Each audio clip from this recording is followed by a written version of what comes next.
Hello everyone, my name is Anna and welcome back to another video on the channel of Jóvenes Peregrinando. In today's Torah video, we are going to be looking at chapters 34 and 35 to verse 29 of the book of Exodus.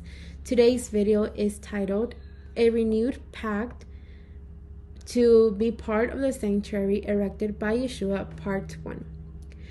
Before we begin with today's videos, let's remember what we saw in the previous chapters, in which we saw about the sin of the golden calf that the people of Israel made and idolized it, where we learned that the people of Israel allowed themselves to be controlled by their emotions. We learned that the fear that they felt because Moses no longer came down from the mount in a long time, this led them to make a golden calf and idolize it, and they committed a sin. And this was an act that for the Eternal it was abominable and it was a sin. It is incredible to see that despite the fact that the people of Israel were witnessing and seeing the strong hand of the Creator, how they still did not have a mature faith and how they still did not have that trust in the Eternal, and it took them to commit a sin. This teaches us to have a mature faith and to trust and believe in the Eternal at all times, since let's remember that our faith is tested every single day that we live. Also, in these chapters, we saw that the Eternal was working. Not only was he working with the heart of the people of Israel, but he was also working with Moses' heart. He was not only giving instructions to the people of Israel, but he was also giving them to Moses. Moses was being worked on by the Eternal, and he was being prepared so that he could become that intercessor that between the people of Israel and the Eternal. The Eternal was cleaning the hearts of the people of Israel so that they would have a renewed heart and serve the Creator without any setbacks. This teaches us the importance of having a renewed heart, so that way we can serve the Eternal without any setbacks in our lives. We also saw in these chapters that Moses represents Yeshúa, who is the intercessor of humanity. We also saw in Moses the importance of striving at all times and always being ready to serve the Creator. And with this little introduction, we're going to start reading verses 1 and 2 of chapter 34 that say, The Eternal said to Moses, Cut for yourself 2 tablets of stone like the first, and I will write on the tablets the words that were on the first tablets, which you broke. Be ready by the morning and come up in the morning to the Mount Sinai and present yourself there to me on the top of the mountain. And well, in these first 2 verses of this chapter, the first thing that we can read that is mentioned are the first tablets that the Creator gave to the Eternal. Let's remember that in the last chapter, we saw that Moses, when coming down from the mount and seeing everything that the people of Israel were doing with the golden calf, this caused Moses to throw and break the first tablets. So in this chapter we can see, and that is why in this chapter we can see that the Eternal now tells Moses that he is the one who is going to be working on these second tablets, and that he was going to take them in the morning up to the Mount Sinai to the Eternal, so that the Eternal could write the same indications that were in the first tablets. In these verses, we can again see in Moses an allusion to what Yeshúa was going to do when he descended into the world. Because as we know, Yeshúa, when he was going to come to the world, or when he was going to descend to the world, he was going to come to speak the words of the Eternal. And these words that he was going to speak were not going to be any different to what the Eternal had already said. They were going to be the same words that the Eternal had said, but explained in a different way. We can also see that just as Moses was going to work on the second tablets, the Messiah would also have to work with the hearts of those who wanted to be worked on, so that they could have a renewed heart and that they would lend themselves to be faithful servants of the Eternal. And in this, we can see that what was said about the covenant in Jeremiah 31, verse 33, is fulfilled. Jeremiah 31:33 says, "For those in the covenant that I will make with the house of Israel after those days, declares the Eternal, I will put my law within them, and I will write it on their hearts, and I will be their Elohim, and they shall be my people." And while continuing with verses 3 and 4 of chapter 34, it says, no one shall come up with you, and let no one be seen throughout all the mountain. Let no flocks or herds graze opposite that mountain. So Moses cut 2 tablets of stone like the first, and he rose early in the morning and went up on Mount Sinai, as the Eternal had commanded him, and took in his hand 2 tablets of stone. And well, in these verses, we can read that the Eternal tells Moses that no one could go up with him to the Mount Sinai. Because and this was because the presence of the Eternal was going to be there. And let's remember that the presence of the Eternal was something holy, and not any human being could approach it. And verses 5 and 6 say, the Eternal descended in the cloud and stood with him there, and proclaimed the name of the Eternal. The Eternal passed before him and proclaimed, Elohim, Elohim, a merciful and gracious Eternal, slow to anger and abounding in steadfast love and faithfulness. Something that we can see in these words that Moses used to describe how the Eternal is like, we can understand and we can see that the Eternal is firm in his decision. He does not hesitate, and the Father is strict, but he also has mercy on those souls who want to get close to him.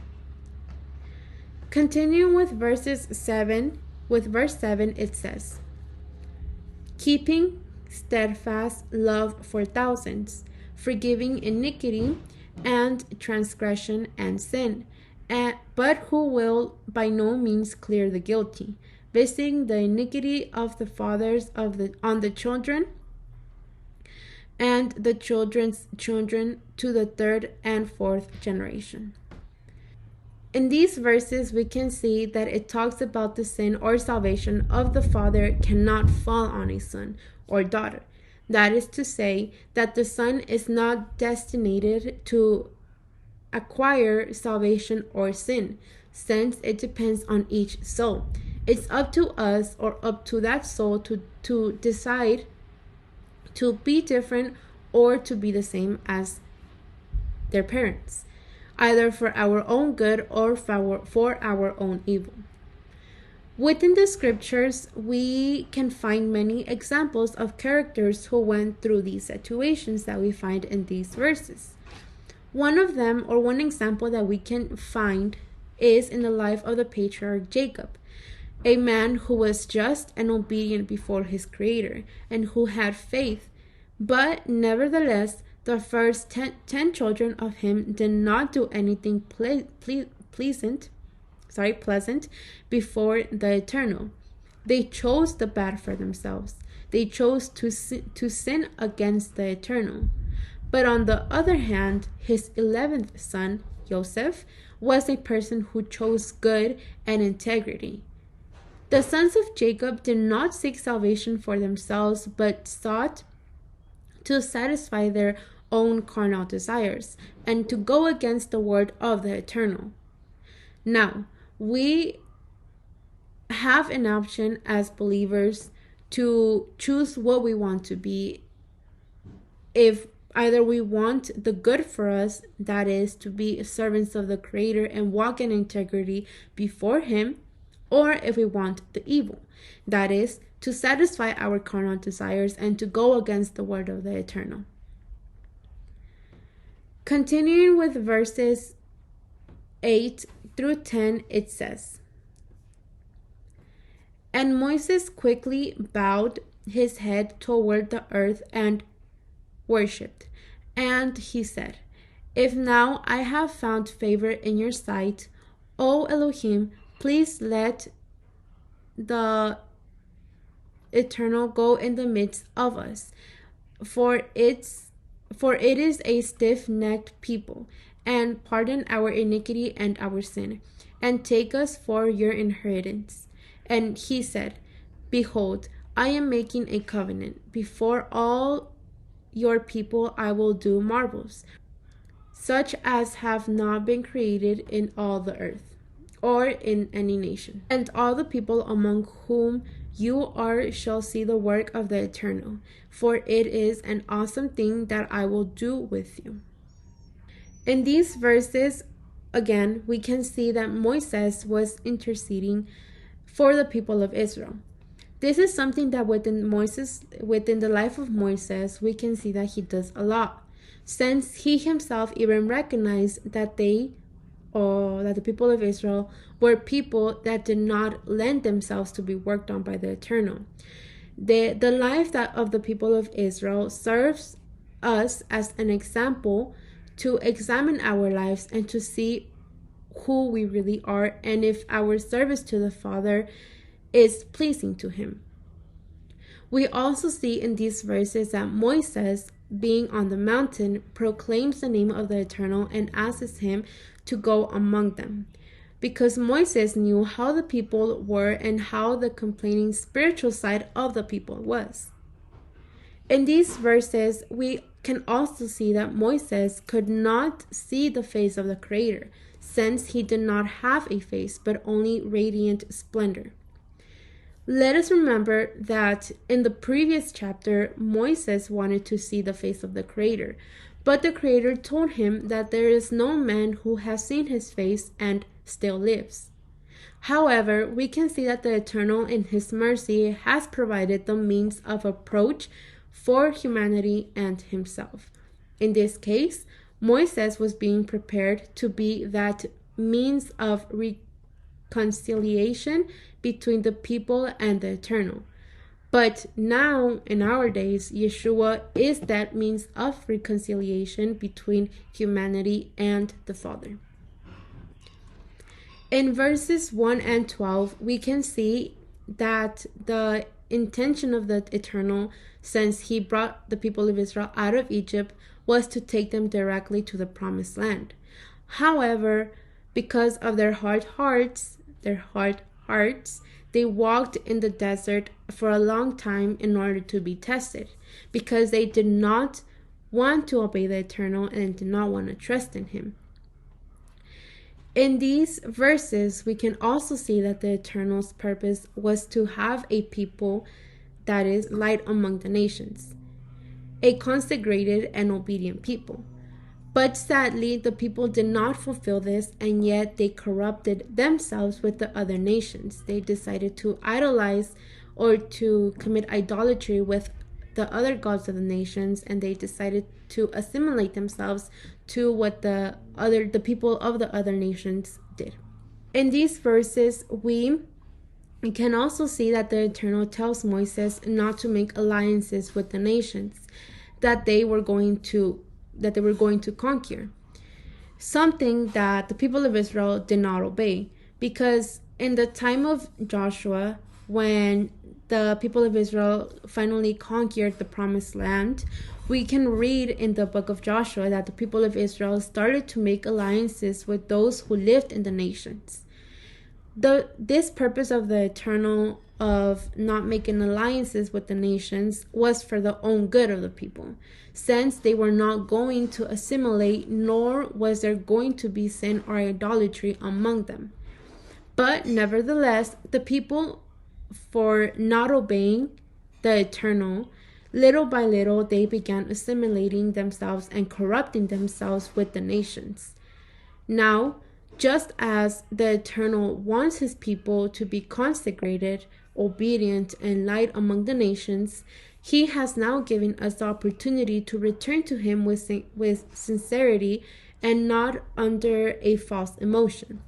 He has given us the opportunity to each soul to be part of his of his spirit, of his spiritual people, as long as we meet the requirements that are put.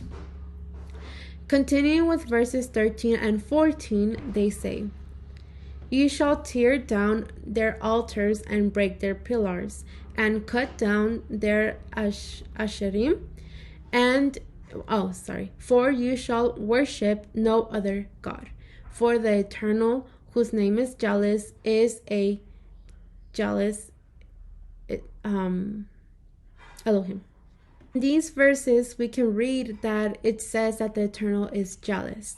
This type of jealousy is not a carnal jealousy, but rather a spiritual jealousy, since the Eternal sees each soul and knows its spirituality, and sees the spiritual adultery that each soul comes to do. We can also read that in these verses, Asherim is mentioned, and Asherim was a goddess. She was a goddess, and she was worshipped by the Canaanites and the Egyptians. The Eternal here is, in these verses, he is being very clear that he does not want us to idolize the gods of the nations. Let's remember that idolatry does not specifically mean, or does not specifically refer to a type of statue or an object. Idolatry can also be a person, a friend, a family, a close one, our partner, or it can even be our own selves. In verses 15 and 16, we can read that the Eternal warns the people of Israel not to be part of and not to eat from the sacrifices that the people of the other nations would do to their gods. We can also see in verses 15 through 16 how the man as well as the woman had to be careful with whom they were going to marry. This is still important nowadays, since we have to be careful, especially as youth people, we have to be careful with whom we unite, since the importance of a man and woman is not only to be united physically, but also under the same faith and under the same belief. Verses 18 to 25, we can read that some festivals of the Eternal are mentioned, and it is also mentioned the way that they had to be celebrated. The festivities that were mentioned in these verses were Sukkot, Bikurim, Pesach, Shabbat, Shavuot, and Matzot. But for more detail, we will be seeing more ahead in the book of Leviticus chapter 23, their meanings and the shadows of these festivities. In verse 26, we see another ordinance that the Eternal tells Moses regarding that they were not going to cook the young goat in the mother's milk. And this was because the Canaanites did this as a ritual for their gods for their gods, so that their gods would make their land fertile. So this is why the Eternal forbids his people to cook these two ingredients together, so that way they would not be tempted to fall into this type of sin and commit idolatry. Verse 28 of this chapter says, "So he was there with the Eternal 40 days and 40 nights. He neither ate bread nor drank water, and he wrote on the tablets the words of the covenant, the 10 Commandments." In these verses, we can see that the fast that Moses did for 40 days. Within the Brit Hadashah, we can see that Yeshúa also fasts for 40 days when he is tempted by the adversary in the desert. The number 40 represents within the scriptures test, something that we can see that both Moses and Yeshúa went through a test. Let's remember that tests in a believer's life are very necessary and are important because they come to help us examine and analyze our lives as believers. It helps us grow in faith and to have that trust in the Father at all times. And it helps us recognize that we cannot do anything by our own, but with the help of the Eternal. In verse 30 of this chapter, we read that it says, "When Aaron and all the Israelites saw Moses, his face was radiant, and they were afraid to come near him." Here we can see that when Moses comes down from the mount, the Israelites and Aaron were afraid when they saw Moses' face. This was because Moses had been in the presence of the Eternal, and that is why his face glowed. Later on in verses 33 through 35, we can read what happened after Moses came down from the mountain again, and what was that he would do in order for the people to not get scared of his face. It says, "When Moses finished speaking to them, he put a veil over his face. But whenever he entered the Eternal's presence to speak with him, he removed the veil until he came out. And when he came out and told the Israelites what he had been commanded, they saw that his face was radiant. Then Moses would put the veil back over his face until he went in to speak with the Eternal."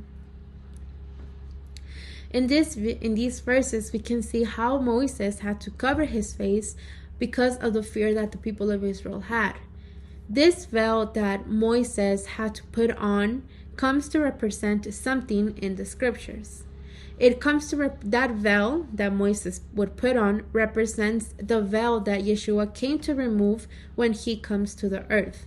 That veil that was in the middle of the presence of the Eternal and humanity. In these verses, we can also read that Moses had to take off the veil when he would go up into the Mount Sinai to speak with the Creator. He had to take it off because he was already entering the presence of the Eternal, and there was no reason for him to cover or hide his face from the presence of the Eternal. We can also read in these verses that when Moses went down to see the people of Israel, he had to cover his face with the veil because they were not used to seeing the shine that Moses had on his face. And now we already finished chapter 34, and beginning with chapter 35 verses 1 to 3, it says, "Moses assembled the whole Israelite community and said to them, 'These are the things the Eternal has commanded you to do. For 6 days works is to be done, but the 7th day shall be your holy day, a day of Shabbos, rest to the Eternal. Whoever does any work on that day is to be put to death.'" In these verses, we can see that it talks about the day of rest, known as Shabbos in Hebrew. Here we can see the importance of keeping Shabbos. The Eternal commands that 6 days were to work, or 6 days had to be work. It was days where the labor was done, and the 7th day was to rest. The people of Israel were going to save that day for the Eternal. Today, in our days, it is also important for us as believers to comply with this commandment. Shabbos is a day that should be expected with joy and happiness. It is a day that is safe to study and learn from the word of the Eternal. A day dedicated to the instruction of the Eternal, of the Father, and not a day for us or our carnal desires.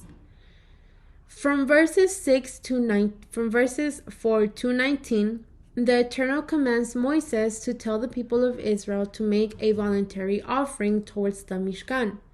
In these verses, we can read the things that could be offered and the things that were needed for this place. This offering that is mentioned in Hebrew is called teruma, which means a voluntary offering. Verses 21 and 22, it says, "And everyone who was willing and whose heart moved them came and brought an offering to the Eternal for the work of the tent or of the Mishkan, for all its service, and for the sacred garments. All who were willing, men and women alike, came and brought gold jewelry of all kinds, brooches, earrings, rings, and ornaments. They all presented their gold as a wave offering to the Eternal." In these verses, we can see how these people of Israel gave their golden jewelries for the Mishkan. If we remember, the Egyptians were actually the ones who gave these golden jewelries to the people of Israel when they left the land of Egypt. And these jewelries now were given as a voluntary offering for the Mishkan and for the things that had to be inside the Mishkan.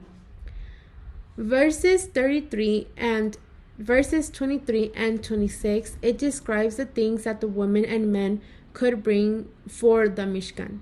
Let's remember that the Mishkan was a place full of objects that contained elements such as gold or bronze.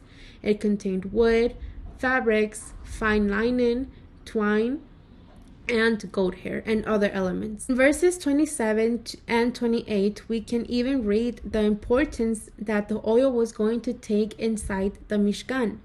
All of these elements, let's remember that all of these elements had a special importance and meaning, since the presence of the Eternal was going to dwell in this place. And to end with today's chapters for today, verse 29 of chapter 35 says, "All the Israelites, men and women who were willing, brought to the Eternal freewill offerings for all the work the Eternal through Moses had commanded them to do."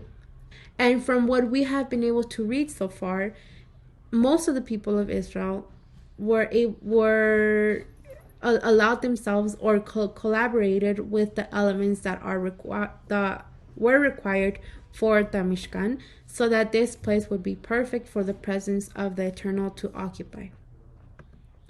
And well, this is all for today's video. Thank you very much for your time and for watching this video.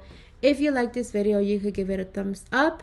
And if you have any comments or any questions, you could put them down in the comment section down below. Thank you and have a good day.